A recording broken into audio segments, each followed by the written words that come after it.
course, thank you. So, hey everybody, I'm Simon Heaton. I have been working in growth and product marketing for about a decade now.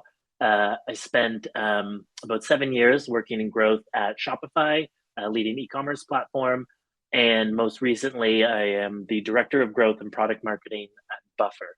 We'll talk a little bit about Buffer in a second, but in my spare time when I'm not working for Buffer, I also support 0 to 1 startups through the PE firm Antler. So I mentor startup founders on how to achieve product market fit and to get some of that initial growth that they're looking for. And as Frederick mentioned, I'm based out of Ottawa, Canada. If you're from Canada, great to see you here in the chat, all the other Canadians. If you're not, Ottawa is our capital, just a little bit east of Toronto. So before we get into it, I'll just share a little bit about Buffer. So I joined Buffer 2 years ago. And Buffer, if you aren't familiar with us, we are a social media and organic marketing toolkit for creators and small businesses. We started off as a social media scheduling tool and have evolved to have a suite of tools and functionality for users. But we're also a really small value-led company. So there's only about 85 people distributed across the world at Buffer. And our mission is really to provide those essential tools to get small businesses off the ground and running. Now, despite being a small company, we're still built a very strong and sustainable business. As a company, we earn approximately 18 million ARR, which is pretty great for the size of the firm. And when you think about having a small team and trying to scale growth, having a small budget and having a tight performance marketing budget is one of those strategies that we've used to grow to our scale with such a small team. So I'm happy and excited to share a little bit about what we're doing at Buffer in that regard with you all today. So I'm hoping at the end of this session, everybody here will be able to walk away feeling confident about how to optimize and make decisions when you're faced with a limited performance marketing budget. So really, we're going to talk about how you can strap your programs when your budget's feeling a little tight. So let's just start off and say this: budgets are tightening these days, right? And I think one of the things that probably most of us can feel here, especially if you're a marketer or performance marketing, is that since the pandemic, budgets have gotten smaller and a bit more under scrutiny. Often this isn't because of something we did as a marketer or a marketing team, but it could rather just be a decision based purely on cash flow management, right? Things are customers aren't as, the sales cycles aren't going as fast. And so we need to cut some of those bigger budget line items. And advertising or performance marketing generally ends up being one of the highest expenditures for SaaS, especially, and DTC. So then it makes sense that, C-suites or leads are making the decision to make those smaller, or that they are more affected more immediately than other line items. But really, when I look around, I see kind of 4 main reasons why we see budgets being limited. And I always like to start here because it's super important to understand your unique situation as a business, understand why your budget is limited in the first place, so that you can make more effective decisions around allocation and optimization. In general, I find that there's 4 kind of scenarios that we see businesses with limited budgets. The first one is that you're a startup, and this could be in a traditional sense, like you are a tech company just getting started. But really what I mean is that you have a new product, yet you're still validating product market fit. So you're really probably testing the waters with paid, getting out there, and that's really your goal. In a second bucket or camp, we see new bets. So you might have a more mature product, but this is actually the first time you're deploying paid. So maybe you've grown through other means, word of mouth, organic search, and you want to try to scale those efforts a bit more. So you're going to test paid marketing. And generally, when that happens, we start with a somewhat limited budget to validate that experiment and that investment. Pullback is what a lot of us are feeling right now. So I think, this is where I see most people struggling with limited budgets in the last few years, is that the macroeconomics happening today are leading to those cutbacks. We want to cut expenses to get closer to profitability, and advertising ends up being one of those first line items that gets affected. And last but not least, it could actually just be a secondary tactic for you. So many companies do lean on performance marketing as their primary way to scale, but there's a lot of situations where paid is actually not your primary investment area for growth, for user acquisition, and it actually is used as an amplifier or a secondary tactic to really augment what you're doing already in your strategy. And So Simon, in general, yeah, I Buffer is see waterfall yeah. here. Sorry to interrupt. And Simon is as we all know, Buffer is famously known for being like very transparent and publicly sharing revenue numbers, etc. on Twitter and elsewhere, which is admirable and something I think we all can learn from. And we'd be curious to understand a little bit more about your specific situation right now. Which four of these, or which of these buckets are you in, or what exactly is your situation at the moment? Yeah, it's a really great question, Frederick. And yeah, so for Buffer, we definitely fall within that secondary category. So that last one there. Buffer historically has grown largely through organic means. So we have a very strong content marketing arm and strategy. We have a freemium product. So a lot of our growth actually comes from word of mouth of people, using the product and telling others. And those really become the core parts of our strategy. That being said, we do have a very robust paid marketing program that is used to complement those loops. So in many ways, it acts as an accelerant. I'll give a couple examples of that. So we do get a lot of growth from organic search based on our content marketing or our website positions, but layering on something like paid search in addition to that allows us to actually dominate the SERP results. So it leads to greater brand awareness when people are searching for us because they see us come up more than not in both the paid and the organic sections. And it gives us a greater opportunity for conversion based on those queries. It actually also allows us to test keywords a lot faster. So if we want to go after an SEO bet, paid search is a way for us to validate those opportunities really quickly. So we leverage it that way. We also leverage retargeting as a means to continue to reach the visitors who came in from those other means, organic, SEO, these other powerhouse channels, and target them to return to the site and convert if they didn't in that first time. So we do a mix of both of these tactics, but really for Buffer, it's a secondary thing. It represents about 12% of our total user acquisition, similar number for customers. And so it's definitely one of those augmentation strategies for us. But really great question overall. And I think it's really important to call out here, because we are talking about budgets, is that measuring your financial viability is a critical step, if not the first step you need to take to build trust and confidence in your strategy. And this is especially true when money is tight. What I mean by this is that being able to show that your program actually accomplishes your strategic objectives, it helps you bring in not just users, but customers, you're getting some return, we'll talk on those in a second, is really important for you to then go to your leads, go to your C-suite and look for additional budget. In many ways, we want to validate what we're doing so we can grow that investment of capital and we can get more out of this program.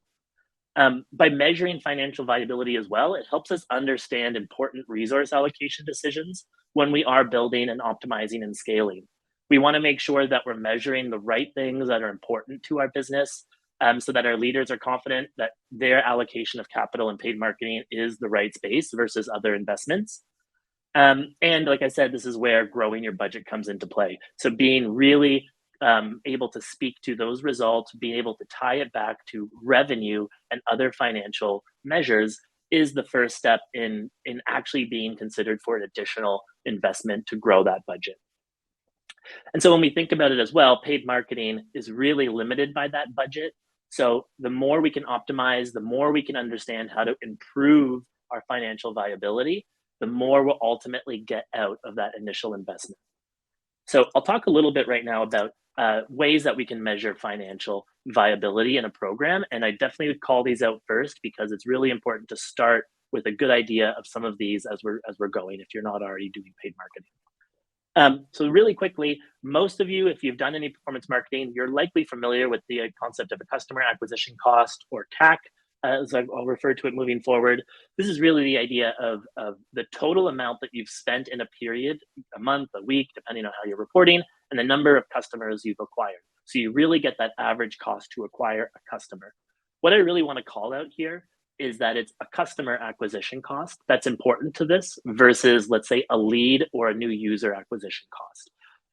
We really want to get to the point of when the revenue is earned and get a good sense of how much money do I need to spend to earn a customer and earn back a portion of that revenue. In many cases, like in Buffer, we're a freemium model. A lot of users stay free for a while. We choose to measure all the way down to customer so we get a sense of that conversion. Moving beyond customer, do you have a question there, Frederick? Yeah, quickly, just want to understand like how you guys think about attribution in this case. I mean, Facebook obviously tries to attribute this as much as possible. Google does the same. So that when you look in Facebook Ad Manager or Google Ads, it appears as though the campaigns are doing as best as possible. But then many companies invest in sort of separate marketing attribution technology. What have you kind of chosen to do at Buffer, and have you seen any changes to these numbers kind of after having studied attribution a little bit more in detail? Yeah, attribution, that's a really great question and could be a topic for a whole other gather and grow in detail, I imagine. But for a Buffer, what we do is a mix of both, actually. So we use direct conversion attribution in the platform. So let's use Google as an example. We have a direct API integration to send over our conversion data to let Google know if a user has converted, so a sign up, or if a customer has converted. Google and these platforms have ways within the platforms themselves that you can set that up, generally off of a page view. They view to thank you or a confirmation URL, but it's so much crispier and so much more accurate if you can actually port in real data from your end into the platform. What we also do, I should call out, is we have our own attribution model internally that we use to augment what we get in the platform. There is this debate of our platforms, telling us more than what's actually happening. And so we always kind of check that data against our existing attribution model. There's many ways you can go for attribution. You can go first, last, multi. It really depends on sort of the data resources that you have in-house to do this. I just say choose one and measure them the same. So for us, especially for something like paid search, we use a last click direct conversion to get a sense of what that looks like, at least for the performance of the ads, because we want to make sure they're clicking and converting right away. But we do look and monitor the other attribution models as well. Moving beyond customer acquisition costs is where we start getting into actual important, what I say more important cost efficiency metrics. So CAC LTV, the customer acquisition cost, against the lifetime value of a user ratio. So this is the cost to acquire a customer. We figured that out before, against the average revenue earned from a customer over their lifetime. So this is really important to consider, LTV, because not all customers, will come once. Some customers return, especially if, let's say, you're on a subscription-based business like Buffer. We have customers that last several months on our platform, or maybe you're a D2C brand and you are looking for repeat purchases. LTV can really be helpful in understanding, let's say, how much a new customer can potentially be worth for you. There is a lot of debate on CAC LTV on whether it is the most accurate and useful measure. I think it can be challenging, especially if you find yourself in some of those earlier buckets. You're a startup, you're trying to get product market fit still. You might not actually have a clear understanding of your LTV at all, which can make using CAC LTV really challenging. Everyone's CAC LTV will look a little different, but my general recommendation is when you are trying to set your LTV goals, set your CAC goals by using these two numbers, to aim for a 1-to-4 CAC LTV or a 1-to-7 ratio. So the idea being that for every customer we acquire at this cost, we are earning between 4 times to 7 times the amount of revenue we spent to bring them in over their lifetime. And that becomes really important to know that this is actually a sustainable kind of business. We're not just bringing in customers that are churning or leaving after that initial purchase, and really helps us monitor things over the long term and just gives us sort of a gauge to set as well for our CAC goals if we don't have them. And last but not least, what is probably, what I would say the most important and is definitely getting a lot more airtime these days is what's called payback period. So payback period refers to the amount of time, it can be days, weeks, months, we measure it in months in a buffer, to earn back your initial spend in paid marketing via the cohorts that you acquired through paid marketing. So the idea here is if I have a $20,000 monthly budget, how long will it take for those customers I acquired to earn me back that $20,000? What we'll see is different whether you're in B2C and B2B. B2C, you'll have shorter payback cycles, right? You can imagine that there's kind of higher volume, quicker sales cycle. I engage with an ad, I buy the widget that I wanted, and you might be able to get to that payback a lot quicker. In B2B, depending where you fall on the product led to enterprise scale, your sales cycle can be significantly longer. You might have lower volume, and so this can actually take months, especially as you're first getting off the ground. So at Buffer, when we first launched our paid marketing program, it did take us approximately 6 months to start to see our initial payback. But once you hit that initial payback, things start to compound and go a lot quicker from there. And you'll start to know those cycles of payback shorten over time. But as you're trying to validate this to your team, as you're trying to get the most out of your budget, keep in mind measuring that payback period is really important so that we can reinvest that capital back into the program and continue to.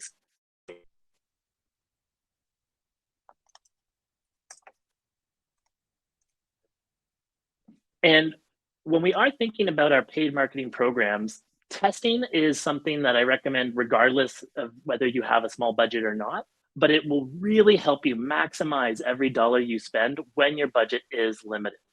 It'll help you optimize different areas of the program to get more out of it over time. And this is where we've seen the most success at Buffer is through we've had a relatively flat budget amount over the last 2 years. And we have been working on optimization on overdrive, I'd say, to get the most out of it. Really, there's 3 areas where we can kind of run these tests, regardless of the platform you're on. You look at the bidding structure and strategy, which is how you're allocating dollars, how you're bidding against different audiences, different keywords, depending on the platform.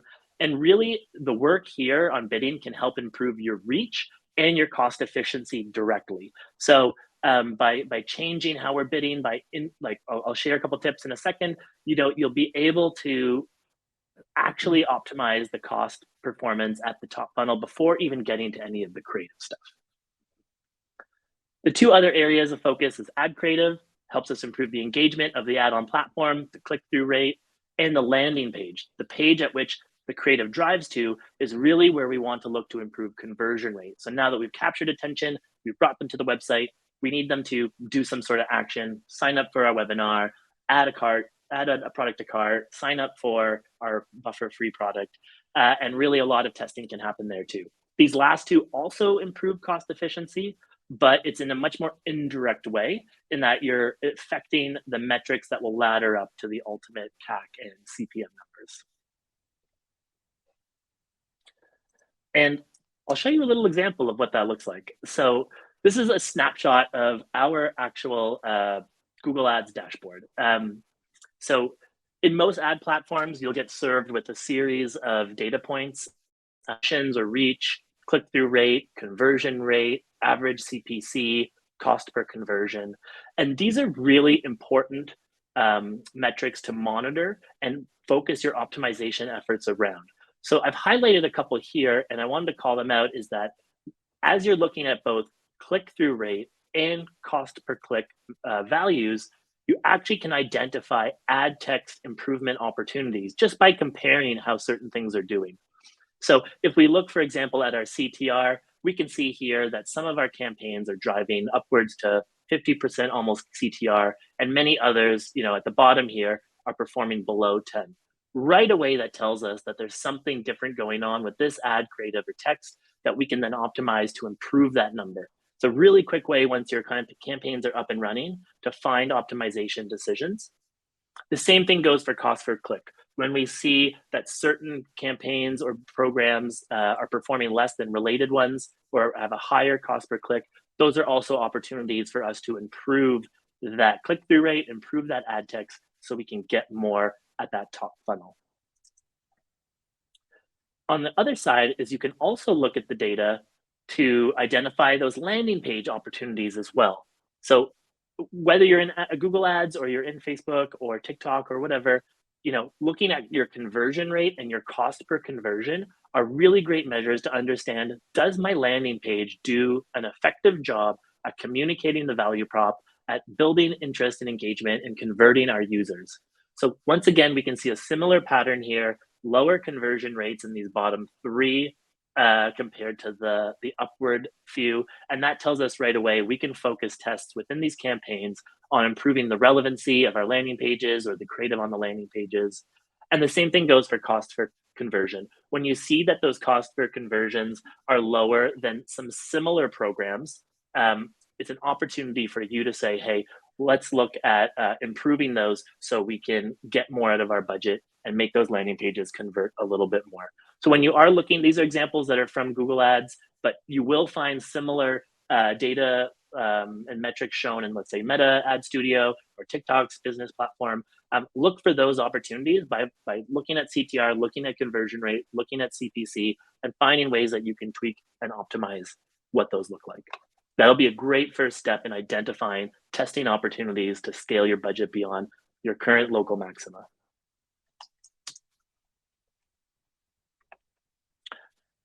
And one thing I always say is that if you are working with a small budget, right, you probably also have a small team allocated towards this as well. One of the best things you can do for your personal sanity, but also just for the overall management of your program, is to try to keep things simple.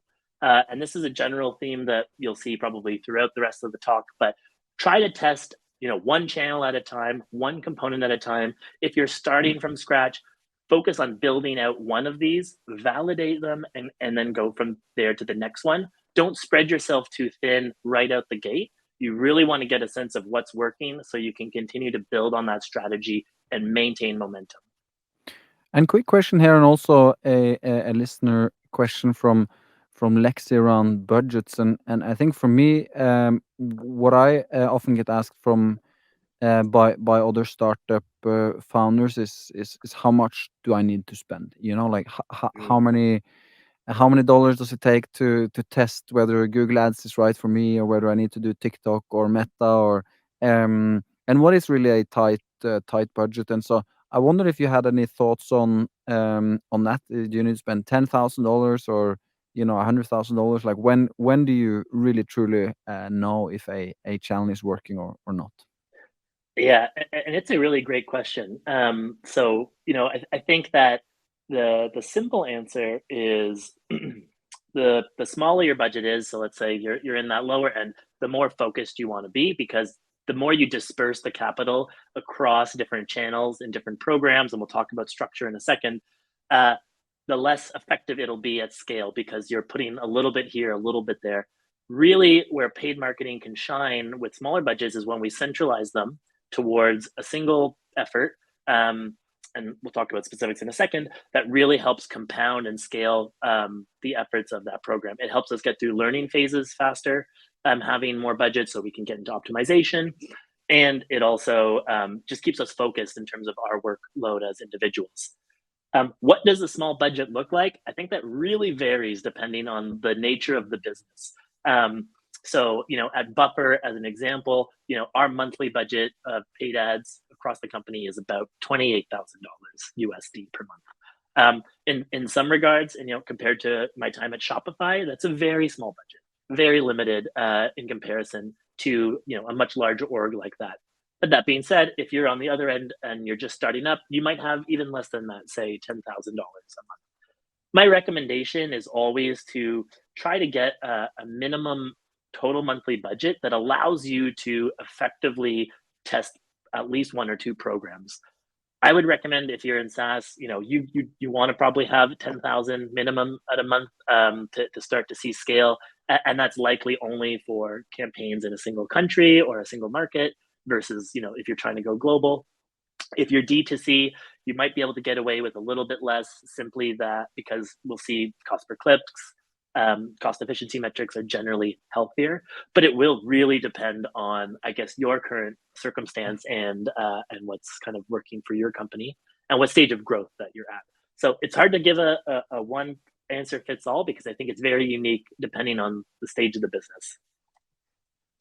There's another question related to this from Kendall here in the chat, which is what would be the suggested minimum budget for Google in order to be effective? I guess you touched on it with that $10,000 number, but on a monthly Yeah. recurring basis, like how low can you get to really bother with Google Ads at all in your experience?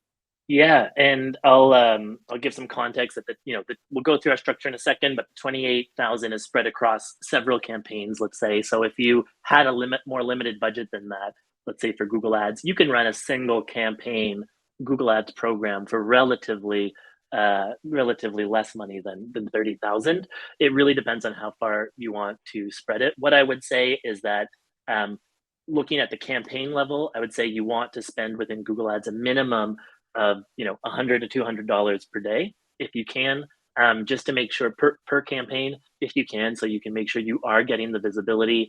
It will really depend though on the competitiveness of those campaigns. This is true for other platforms as well as sort of like the cost. We'll go through a little bit how some of these campaigns can differ in costs in Google Ads, but it'll really depend on the nature of the campaign you're running.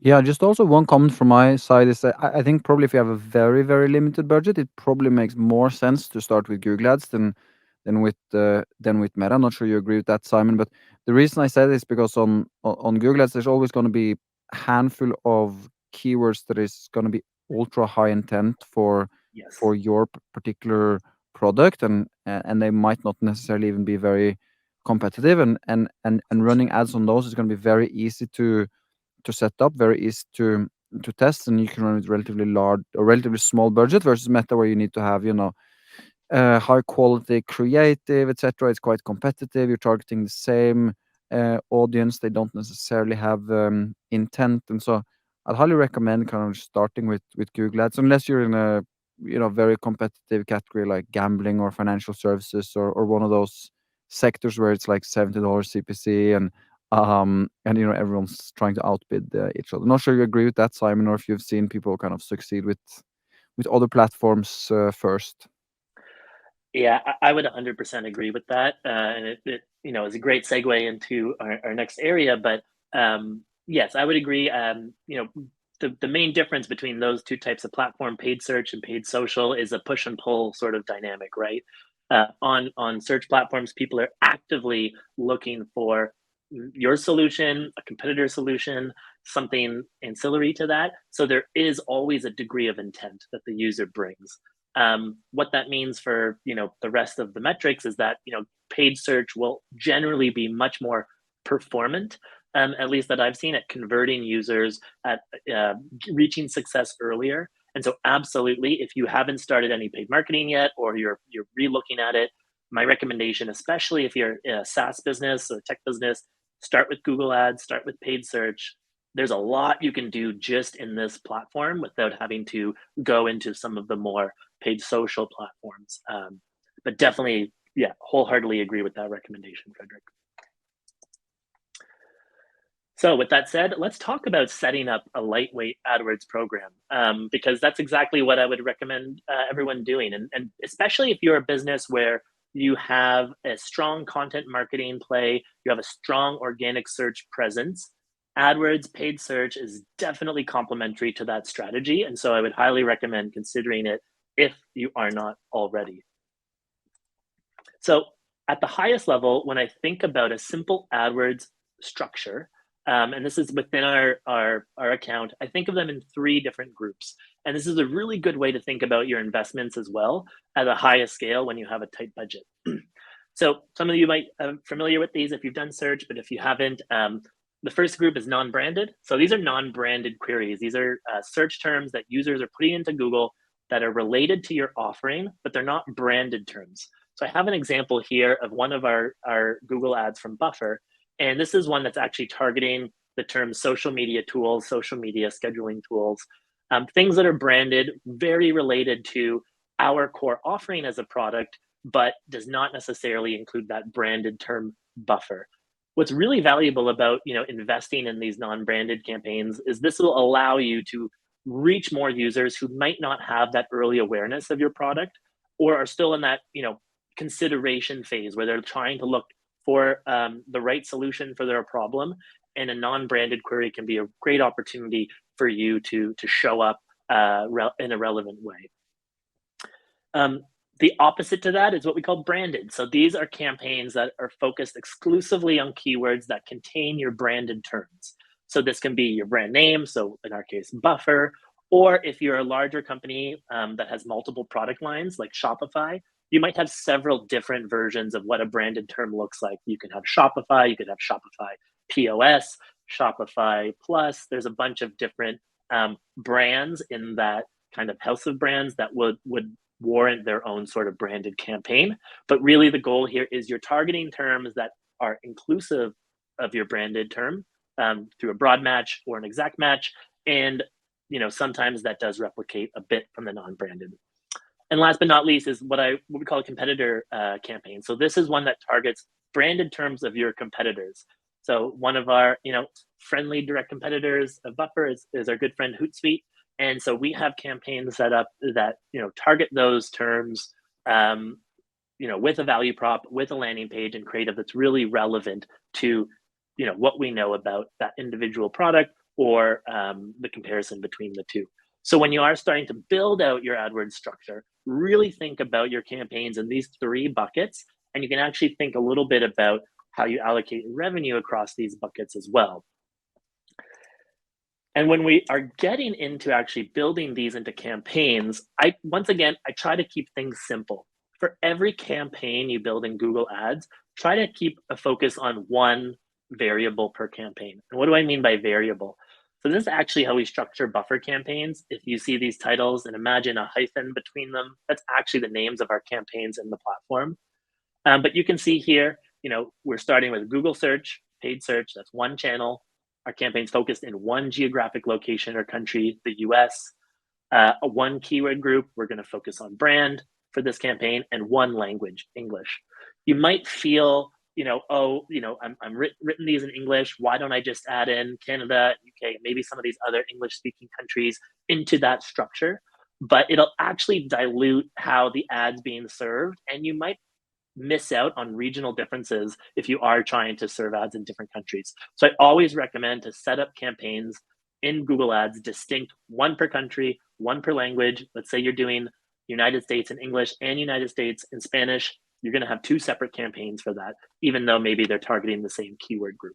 This is a really good way to keep it simple in your mind. It's a really good way to keep reporting simple, and it really helps you identify those optimization opportunities I mentioned earlier, which might go under the radar if you start to condense everything together into a single campaign with multi-countries or languages.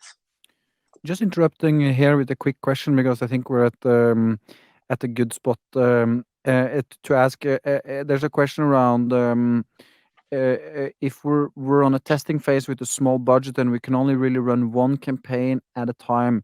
How long do you run it before we tweak any of the bidding creative assets? And I mean, I think for me, it's like really very different. The ad that Google sees, which gets like thousands of impressions very, very quickly, versus the landing page, which takes a lot of time to test. And so, not sure you have any rules of thumb, but I would probably say to like very quickly test and iterate on the specific copy of the Google ad that is shown in the search engine results page, but keep a little bit longer time on the landing page and potentially any creative assets. Not sure what you would say if you'd be forced to give like a dollar number or something like that.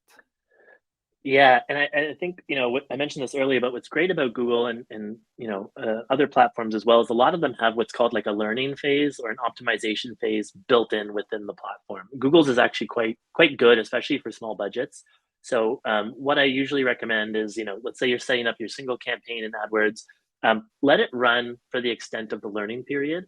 If you and generally, I find that should be probably 2 weeks, maximum 4. It really depends on how limited your budget is. That being said, if you find that you're in the learning phase for way too long, you likely don't have enough budget in that campaign. Like, so maybe you're running 2, or maybe you're running 1 on Facebook. You might want to consolidate them. I definitely agree. We're going to get a feedback loop of data much quicker on the ad text and copy, which is really interesting. For Google AdWords, it's set up in a way where you essentially just add in a bunch of different copy points for the headline, for the description, for your extras, and the learning algorithm will remix all of these together for you and hopefully come out with the optimal ad creative at the other end. So that can often happen within 2 weeks. But you're totally right. Based on your throughput from the ad to the landing page, you need to wait a bit longer to make any adjustments to that design. Generally, what we've done at Buffer is we've waited a month. A month has seemed to be enough time for us to get enough data to then say, okay, next period, we can then start doing some landing page tests. But I'll talk about this in a second as well, but there is a tip I have in a couple slides of how you can get extra scale out of testing landing pages with a singular design across many pages.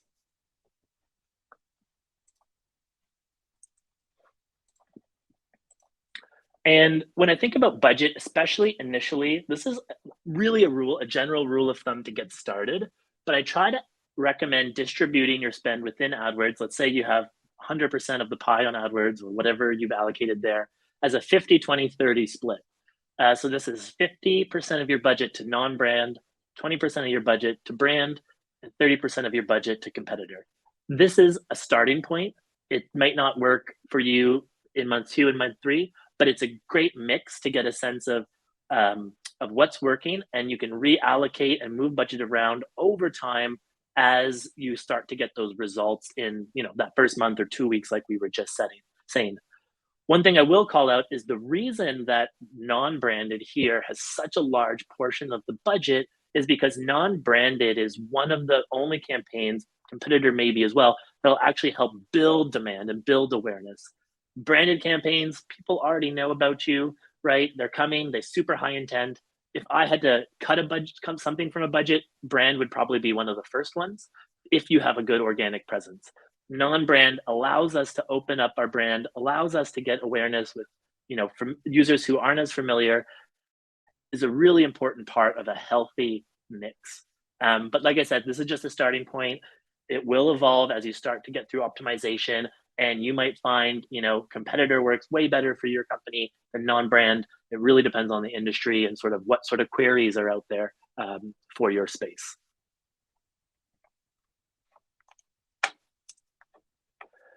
Wanted to share a quick tip, especially if those of you who aren't super familiar. This is a bit of I think I've read that there are differences in results, but if you are running a paid ads program in Google and you've had it run for about 2 to 4 weeks, I'd recommend setting a target CPA in your bidding strategy. So this is something that can be done in your settings under, how you define your conversion goal. You want to focus your bidding on conversions, but you want to set the CPA value, which really helps Google optimize who they show it to and how often they show it. What I would recommend is after you've run for 2 or 4 weeks, add a target CPA that is around the average results of your program or campaign. So you can actually set these by campaign or at the account level. I recommend setting them at a campaign level just because you'll notice that, CAC will be very different between competitor and brand. You'll have very different, CPA numbers. But I would recommend finding what those averages are of those individual campaigns and setting them either at the average or slightly above the average. Sounds counterintuitive, but this will actually tell Google's optimization algorithm to maximize your spending towards conversions it can acquire at that target cost. So it'll keep your cost efficiency really tight and crispy. And when we implemented this in Buffer, maybe about a couple months into our program, we saw a massive increase in our throughput. Our costs remained very similar. Our cost per acquisition remained similar, but they did get better over time. And we ended up seeing significantly more visibility on our ads and significantly more conversion through our ads to user sign up. And so it doesn't work for everybody, like I said, but if you haven't tested this out, I would recommend giving it a shot for like a week or two and see what happens to your campaigns, or at least one of them, because you might be surprised. We ended up seeing something like a 30 to 40% lift in our numbers by just doing this, and had no other, budget increase or anything like that. So would definitely consider testing it. But like I said, it might not work for everybody. Another question here from the audience and to everyone that's listening. Feel free to start submitting questions. We only have about 20 minutes left with Simon here. There's a question from Chanel, which is, what's the best way to research queries in particular, or are there any specific platforms or tools that you recommend? Any thoughts on that, Simon? Yeah, absolutely. So within Google, there is the Google Keyword Planner. It is quite useful. You can get a sense of different queries in there. You can just start by adding a couple that you're aware of, separated by commas, and it'll give you a couple other options as well. If you have no other tools available to you, that's what I'd recommend to use. It's free, it's built in the platform, and you can actually create those those query groups, and then just easily port them over into your campaigns from directly in the platform. So it makes it really easy. If you have access to an SEO tool, something like SEMrush, something like Ahrefs, these tools can be really useful to augment your keyword research. So if you're doing any sort of SEO as well, there's a lot of synergy. I kind of hate that word, but sometimes it works out really well. But there's a lot of synergy between what you're doing on your organic search efforts and your paid search efforts. Whereas if you already are researching keywords and terms for your blogs, for your content marketing, you can now also start there and start to get some of that over to paid search. But what I would recommend is, if you have nothing, go to Keyword Planner within Google Ads, really good, really free, or sign up for something like SEMrush, Ahrefs. They provide a ton of really good keyword opportunities.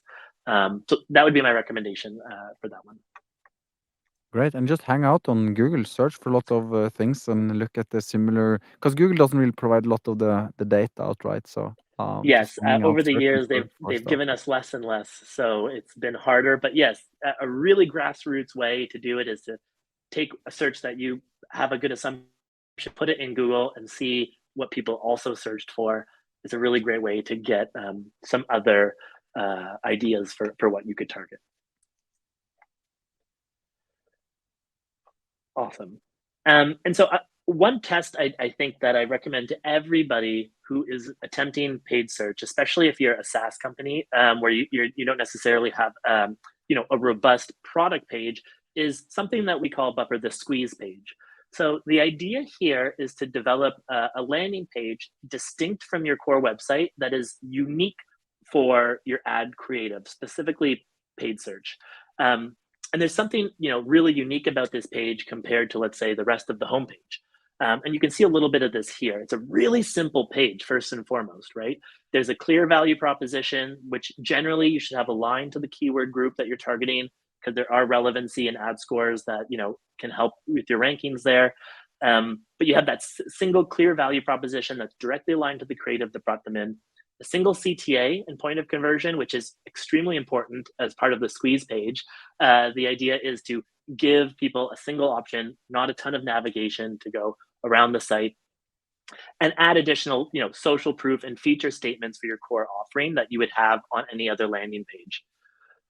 To take this a step further is, at Buffer, what we do is we've taken this page and we've created, unique versions of this for all of our ad campaigns.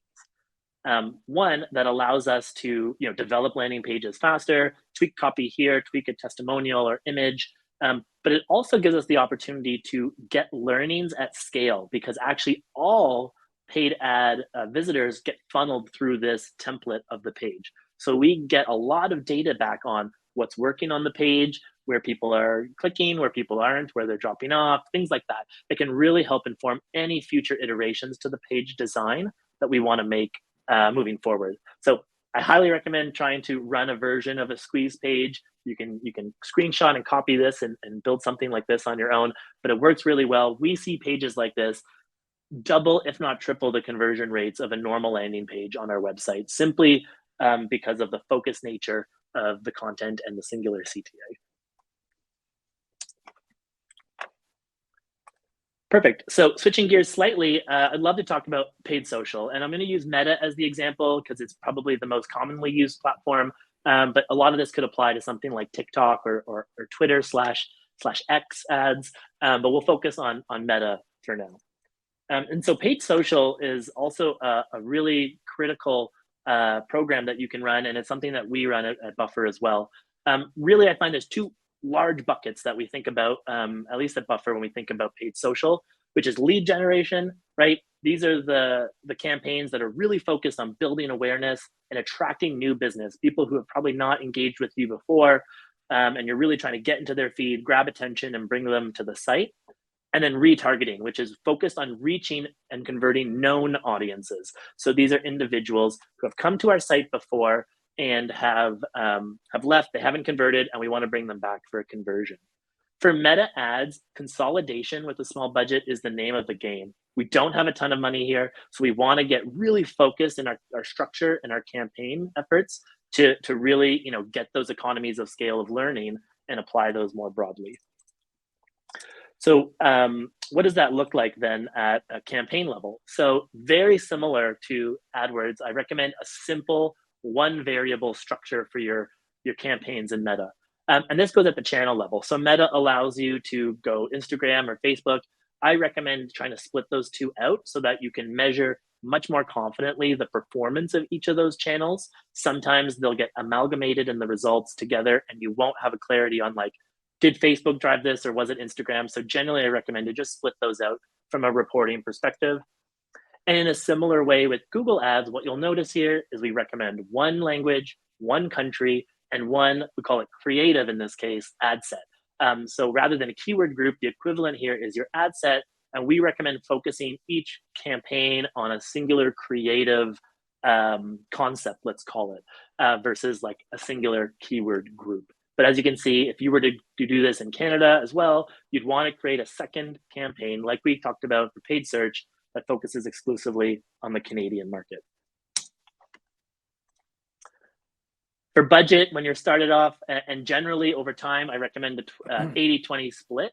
So, 80% towards lead generation. We're really trying to get users for the most part with our performance marketing budget. So we do want to reach out, generate demand, and convert them.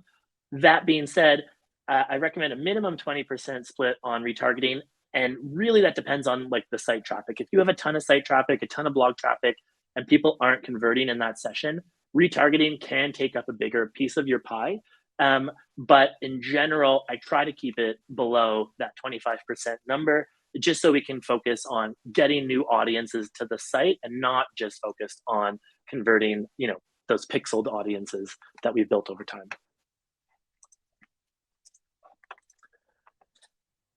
Where the one-to-one rule kind of breaks a little bit is at the ad set level. So as we go into the ad set, this is where you want to have a variety of creative. And I generally recommend 3 to 5 creative pieces per ad set. And these creative options should be not just, we'll talk about these in a second, but a mix of formats, right? So I always try to make sure when we launch a first campaign, we have at least one static or static carousel ad. We have one kind of animation-ish ad, and one like video at the very least, from a format perspective. You can measure and see what resonates. I will always say, visuals that are animated or have video generally perform better these days. But also think about the angle you take for creative as well. So with Buffer, we think about 5 different angles that we focus on. The primer, which is establishing your brand, your product, and the value for the user. Think of that as just like the high level, hey, you've never heard of Buffer, this is what we do. The offer, which is offering something of educational value to the audience up front. This can be in the format of a content resource, like a webinar that you're all attending right now, or something else along those lines that's sort of adjacent to your offering. Jobs to be done, or JTB, is really speaking to the user's problems and solutions they're looking for and the pain points that they have that are related to your product. The demo, relatively self-explanatory, is just visually showing your product. This is exceptionally valuable for SaaS companies.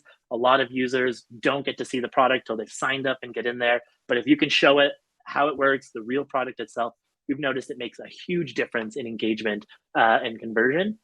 And ultimately, at the end here, I have UGC, which is user-generated content. So you're actually highlighting real user experience with your product through the form of some sort of testimonial or social proof. And that can be also exceptionally effective.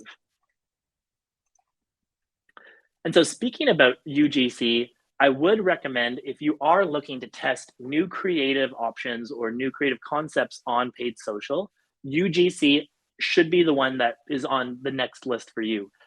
We found it is very effective at driving engagement. And maybe what we can do is just play this little video here that we have from Sophie, and we could talk a little bit about why it performs so well for us.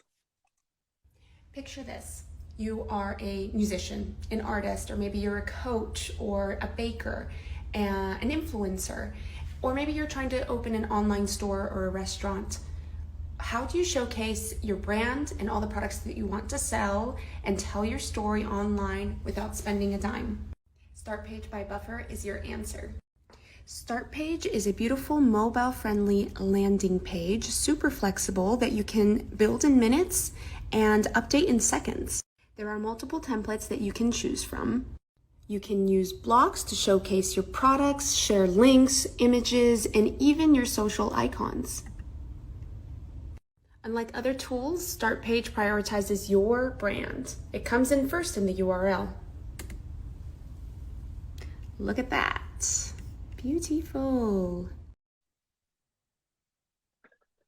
Awesome. Thanks for playing that one. So as you can see, that type of creative, it's very different than, let's say, our traditional ad that you might come across.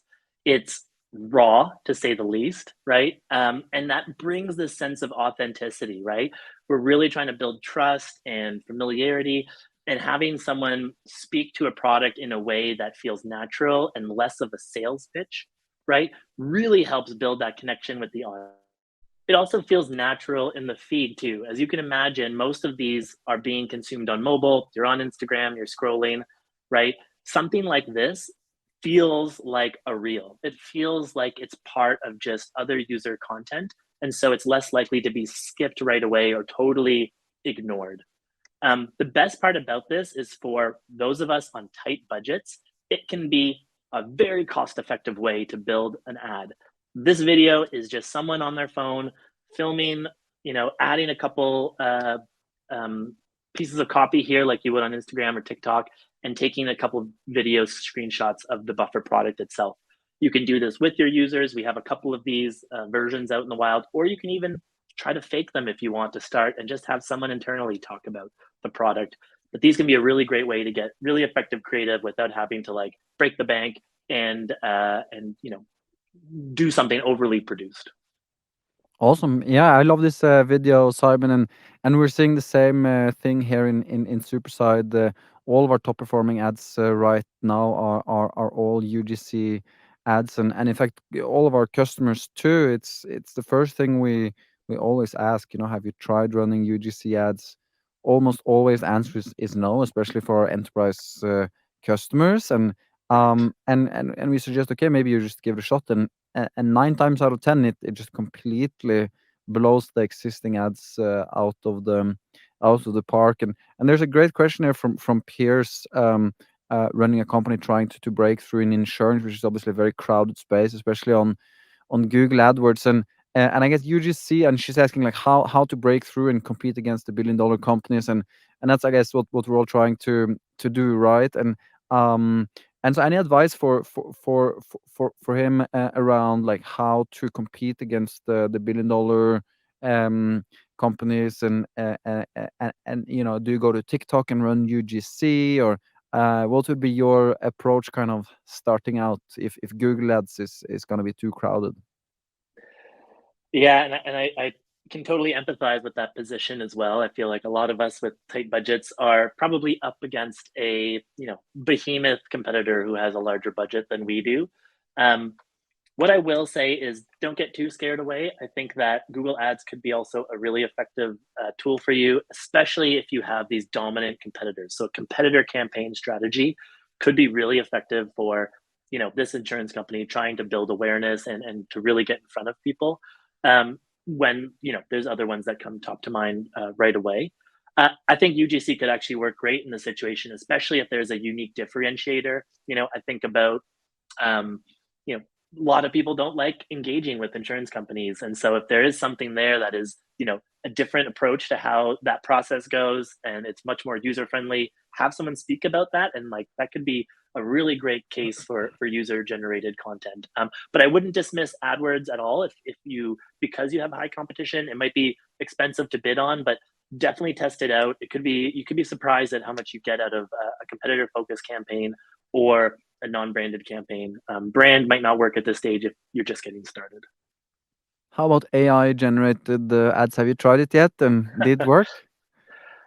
We have been experimenting with all forms of AI stuff. I will say we've used AI to help bolster some of our copywriting for ad text. Yes. So once you start running optimizations for a couple months, becomes a lot harder for you to come up with more creative angles and things like that. So AI can really help. Even something like ChatGPT can really help as like a thought partner and really help get things started for you and look at some other options. So we have used that. Generally, I find our creative that we write ourselves works a lot better, but we haven't yet tried it with anything visual yet, but that would probably be the next.